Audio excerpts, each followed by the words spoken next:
السلام علیکم ورحمۃ اللہ وبرکاتہ، نحمده ونصلی علی رسولہ الکریم، اما بعد فاعوذ باللہ من الشیطان الرجیم، بسم اللہ الرحمن الرحیم، رب اشرح لی صدری ویسر لی امری واحلل عقدۃ من لسانی یفقہوا قولی۔ ہم جنت اور جہنم کے حالات کے بارے میں پڑھ رہے ہیں۔ جنت میں داخل ہونا اور جہنم سے بچ جانا ہی اصل کامیابی ہے۔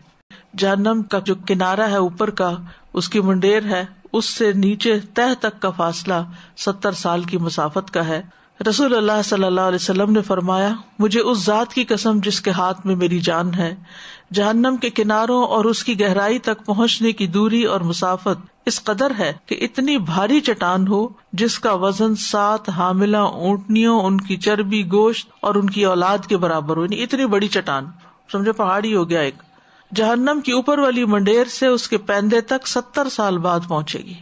تو کتنا گہرا تنور ہے وہ، یعنی آگ تو اگر کسی سطح زمین پر بھی لگی ہوئی ہو تو وہ آگ ہے، اور کہاں یہ کہ وہ اندر نیچے ہو کہ انسان وہاں سے اوپر آنے کا سوچ بھی نہ سکے۔ سنن ترمذی کی روایت ہے، اس میں آپ نے فرمایا، اگر جہنم کے کنارے سے ایک چٹان پھینکی جائے اور وہ 70 برس تک نیچے گرتی رہے تب بھی وہ اس کی گہرائی تک نہیں پہنچے گی، یعنی اتنا گہرا ہے جہنم۔ ابو ہریرہ رضی اللہ عنہ سے روایت ہے، صحیح مسلم کی روایت ہے یہ، کہ ہم رسول اللہ صلی اللہ علیہ وسلم کے ساتھ تھے کہ ہمیں کچھ گرنے کی آواز آئی، تو نبی صلی اللہ علیہ وسلم نے فرمایا، تم جانتے ہو کہ یہ کیا ہے؟ ہم نے عرض کیا، اللہ اور اس کا رسول ہی زیادہ جانتے ہیں۔ آپ نے فرمایا، یہ ایک پتھر ہے جو کہ 70 سال پہلے دوزخ میں پھینکا گیا تھا، اور وہ لگاتار گرتا رہا یہاں تک کہ وہ پتھر اب تہ تک پہنچا ہے، اب اس کے گرنے کی آواز آئی ہے۔ اللہ سبحانہ وتعالیٰ اس میں گرنے سے بچائے، اسی لیے اس کا نام ہاویہ رکھا گیا ہے کہ جس میں لوگ گریں گے، یعنی جب ان کو دھکیلا جائے گا، دھکے مارے جائیں گے اور ان کو پش کر کے نیچے پھینکا جائے گا تو وہ لڑکتے ہوئے نیچے جاتے جائیں گے، اور جہاں ان کا مقام اللہ نے رکھا وہاں تک پہنچ جائیں گے۔ اللہ اکبر، اللہ بچائے۔ صحیح مسلم میں یہ بھی آتا ہے، ابو ہریرہ فرماتے ہیں کہ اس ذات کی قسم جس کے ہاتھ میں ابو ہریرہ کی جان ہے، جہنم کی گہرائی 70 سال کی مسافت کے برابر ہے۔ پھر اسی طرح اس کی وسعت بھی بہت زیادہ ہے، یہ تو ہے نا ڈیپتھ، اور اس کی وڈتھ بھی بہت زیادہ ہے۔ مجاہد کہتے ہیں کہ ایک مرتبہ ابن عباس نے فرمایا، کیا تم جانتے ہو کہ اس کی وسعت کتنی ہے؟ میں نے عرض کیا، نہیں۔ انہوں نے فرمایا، اچھا، واقعی تمہیں نہیں معلوم؟ واللہ ما تدری۔ پھر خود بتایا، اہل جہنم کی کانوں کی لو سے لے کر کندھے کے درمیان 70 سال کی مسافت ہوگی، یعنی گردن اتنی لمبی ہو جائے گی۔ تو آپ سوچئے کہ پھر کتنے مانسٹرز بن جائیں گے، کتنے بڑے ہو جائیں گے، کتنے موٹے ہو جائیں گے۔ پھر اسی طرح اس کی تنگی بھی ہے، یعنی وسعت سے مراد یہ نہیں کہ وہ کھلی ٹلی ہے، اس کا مطلب یہ ہے کہ اتنی بڑی ہے، لیکن جب اس میں بڑے بڑے لوگ اندر ہوں گے تو ان کے اوپر تنگ بھی ہو جائے گی۔ سورۃ الفرقان میں آتا ہے، وَإِذَا أُلْقُوا مِنْهَا مَكَانًا ضَيِّقًا مُقَرَّنِينَ دَعَوْا هُنَالِكَ ثُبُورًا۔ اور جب وہ اس کی کسی تنگ جگہ میں آپس میں جکڑے ہوئے ڈالے جائیں گے تو وہاں کسی نہ کسی ہلاکت کو پکاریں گے۔ دعوا ہنالک ثبورا، کیونکہ کچھ لوگوں کو زنجیروں میں باندھ کے اس میں پھینکا جائے گا کہ ہل جل بھی نہ سکے۔ بعض اوقات ایسا ہوتا ہے نا کہ انسان کہیں تکلیف ہوتی ہے تو اپنے ہاتھ سے اپنے آپ کو دبا لیتا ہے، اپنے جسم کو آگے پیچھے ہلاتا ہے، جلاتا ہے تاکہ کسی طرح تکلیف دور ہو جائے، لیکن وہاں تو ہل جل بھی نہ سکیں گے بلکہ ہلاکت کو پکاریں گے۔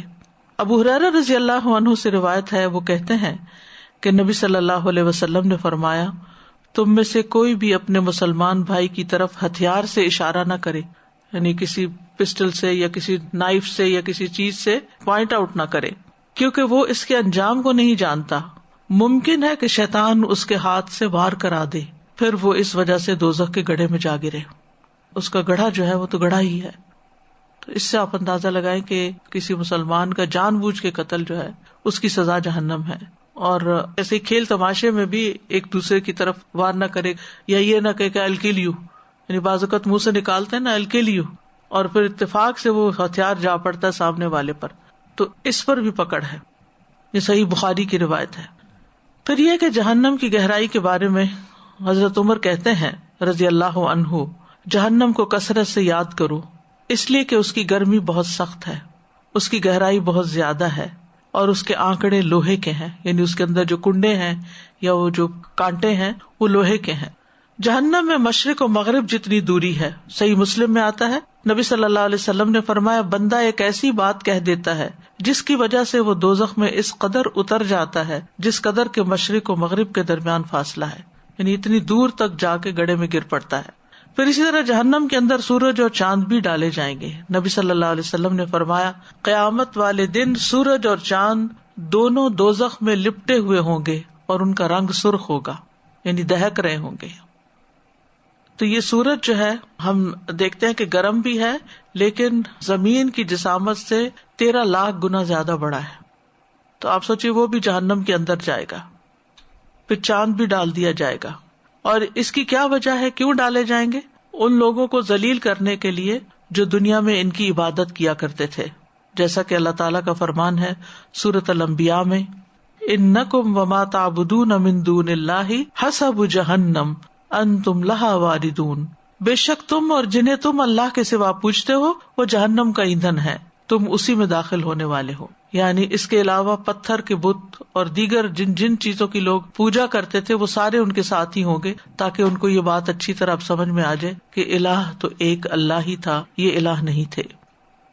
یہ جو بچوں کی گیمز ساری بچے کھیلتے ہیں آج کل، جس میں کبھی کبھی دیکھنے کا موقع ملتا ہے جب وہ چھوٹے تھے تو کہ فائرنگ، شوٹنگ، بلڈ، اتنا بلڈ، پہلے لکھا ہوا بھی ہوتا ہے کہ it's gory, you should be very ready for that, اور اس میں وائلنس بہت ہے۔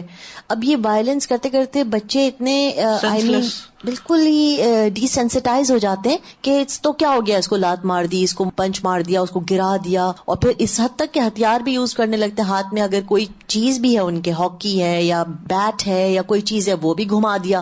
تو ابھی یہ دیکھ کے اتنا ڈر لگ رہا ہے کہ بچے کی تو ٹریننگ ہی اس طریقے کی ذہنی ہو رہی ہے کہ it's okay to hit, it's okay to kill, اگر وہ مر بھی گیا، اس کا خون بھی نکلا تو بھی تمہیں غم کرنے کی ضرورت نہیں ہے۔ لیکن یہاں پر ہمیں پتہ چلتا ہے کہ ایک مومن دوسرے مومن کو اشارے میں بھی نہیں کل کرنے کی بات کر سکتا۔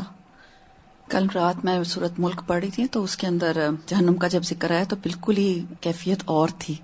اور پھر کیلیفورنیا کی جو آگ لگی ہوئی ہے، اللہ معاف کر دے، اس کا جو ٹورنیڈو تھا رات، آگ کے اوپر ٹورنیڈو، ہاں جی، اتنا بڑا وہ ہے، ملینز کا علاقہ ہے وہ، جو ایکڑ کے حساب سے جو وہاں پہ ٹورنیڈو آگ کا جیسے نا بگولا سا ہے استاد، استغفر اللہ، اور اس کے اندر کوئی آواز ہے، حالانکہ اس میں نہ انسان ہے اور نہ پتھر، صرف جنگل ہے نا، ٹریز ہیں، اور ان کی جو آوازیں ہیں اتنی خوفناک ہیں، اور جو آس پاس کا علاقہ ہے اس میں آسمان نظر نہیں آ رہا، دن کے وقت بھی اندھیرا ہے، تو اتنا خوف بیٹھ گیا، لوگ وہاں سے چلے گئے ہیں، چھوڑ رہے ہیں، آہستہ آہستہ آگ پھیلتی ہی چلی جا رہی ہے، اور کافی دن ہو گئے اس کو۔ جی استاذہ جی، اسی آگ کے حوالے سے ایک بات تو یہ کہ انہوں نے کہا کہ ٹورانٹو ایریا بھی افیکٹ ہوا ہے، لیکن بہت ہائر لیول پہ ہے وہ، ہم سن رائز اور سن سیٹ میں انہوں نے کہا کہ آپ دیکھ سکتے ہیں اس کو کہ آپ کو ڈفرنٹ نظر، کل اور آج کا اسکائی کلیئر نہیں تھا۔ جی انہوں نے کہا کہ بہت اونچائی پہ، اس لیے ہیومن کو اتنا وہ نہیں ہے، لیکن اتنی زیادہ فضا جو ہے اس نے خراب کی ہوئی ہے، بہت زیادہ۔ اور استاذہ جی آج کے لیکچر میں جو یہ بات ہے نا کہ دعائیں جو ہے وہ مانگیں گے تو کوئی فائدہ ہی نہیں ہوگا، اس دعاؤں کا کوئی سنیں گے ہی نہیں اللہ سبحانہ تعالیٰ، اور ویئر ایز کہ دنیا میں دعا کے لیے اتنا زیادہ کہا گیا کہ مایوسی گناہ ہے، کسی بھی سچویشن میں آپ ہیں تو اس سے مایوس نہیں ہونا، آپ نے اللہ تعالیٰ سے مانگنا ہے، اور وہاں پہ بالکل الٹ ہو جائے گا، اب وہاں پہ جتنی بھی مانگے اس کا کوئی وہ ہے ہی نہیں، فائدہ ہی نہیں ہے۔ وما دعاء الکافرین الا فی ضلال۔ چاند اور سورج کا حالانکہ کوئی قصور نہیں ہے، انہوں نے تو یہ نہیں کہا کہ ہمیں پوجو، مگر پھر بھی ہاں، لیکن لوگ پوچھتے تھے نا، ان کو تو کوئی فرق نہیں پڑتا، ان کے اندر تو پہلے ہیٹ ہے، لیکن بہت ویسے بات سکیری ہے کہ جس کو پوجا جا رہا ہے اس کو بھی ڈالا جا رہا ہے، اور جو پوجنے والے ہیں ان کو بھی ڈالا جا رہا ہے۔ ایک اور جگہ پر بھی آتا ہے، انتم وما تعبدون من دون اللہ حسب جہنم انتم لہا واردون۔ استاذہ جی میں نے ایک جگہ پہ پڑھا تھا کہ جہنم میں ایکسٹریم کولڈ بھی ہے، جی، ایک کونے میں زمہریر ہے، بالکل۔ استاذہ جی ایک کوشچن ہے، جہنم میں لوگ ایک طرح سے پریزن ہے تو اکیلے ہوں گے، یعنی لونلینس ہوگی وہاں، یا یعنی سب اکٹھے ہوں گے؟ چیخ پکار تو سب کی سن رہے ہوں گے ایک دوسرے کی، لیکن یہ ہے کہ ہر ایک کو اپنی پڑی ہوگی، کوئی کسی کو نہیں پوچھے گا۔ جب درد ہوتی ہے انسان کو کسی چیز جسم میں کسی جگہ کوئی نظر نہیں آتا, تو کوئی ہوش بھی نہیں رہتا اور کوئی چیز نظر نہیں آتی. آپ نے جو جیولری پہنی ہوتی وہ بھی آپ اتار دیتے ہیں, جو آس پاس کوئی چیز ایسی نظر آتی وہ بھی آپ کہتے ہیں یہ نہ ہی میرے سامنے آئے, کوئی بات بھی نہ کرے. بات بھی نہ کرے تو جہنم تو ایسی بلا ہے, اللہ معاف کر دے, اللہ بچائے.